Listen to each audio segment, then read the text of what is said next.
Ce vendredi, j'aimerais parler à quelqu'un qui pense beaucoup.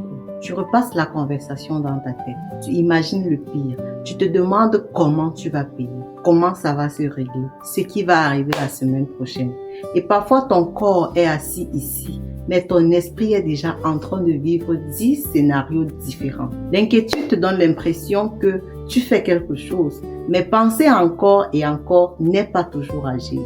La Bible dit dans Philippiens 4, « Ne vous inquiétez de rien, mais en toute chose faites connaître vos besoins à Dieu par des prières et des supplications avec des actions de grâce. » Remarque quelque chose, Dieu ne nous dit pas « Tu n'auras jamais de raison de t'inquiéter ». Il nous montre quoi faire quand l'inquiétude va arriver.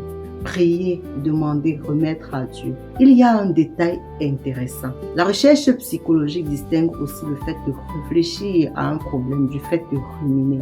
Une méta-analyse de 36 études a trouvé que certaines interventions psychologiques peuvent réduire la rumination et l'inquiétude. Ce n'est pas une preuve que la prière remplace un accompagnement professionnel, mais cela nous rappelle une chose. Nous pouvons apprendre à ne pas laisser nos pensées tourner en boucle. Alors aujourd'hui, fais un exercice très simple. Prends une feuille, fais 2 colonnes sur cette feuille. Sur la première colonne, tu peux marquer tout ce que tu peux contrôler. Et sur la deuxième colonne, tu marques ce que tu peux remettre à Dieu. Sois honnête.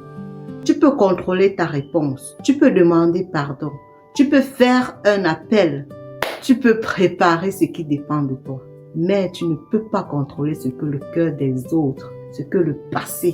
Tu ne peux pas contrôler le calendrier de Dieu. Alors arrête de porter ce qui n'est pas à toi.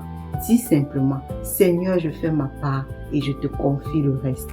La bonne humeur ne signifie pas que nous n'avons aucune inquiétude. Parfois, la bonne humeur commence lorsque notre cœur comprend qu'il n'est pas obligé de porter le monde entier. Respire, prie, prends une marche, fais ce qui dépend de toi et laisse Dieu s'occuper de ce que tu ne peux pas contrôler. Que ton vendredi soit rempli de paix, de foi et de bonne humeur. Et si ce message t'a parlé, partage-le à quelqu'un qui pense trop en silence. On se retrouve vendredi prochain. Bisous.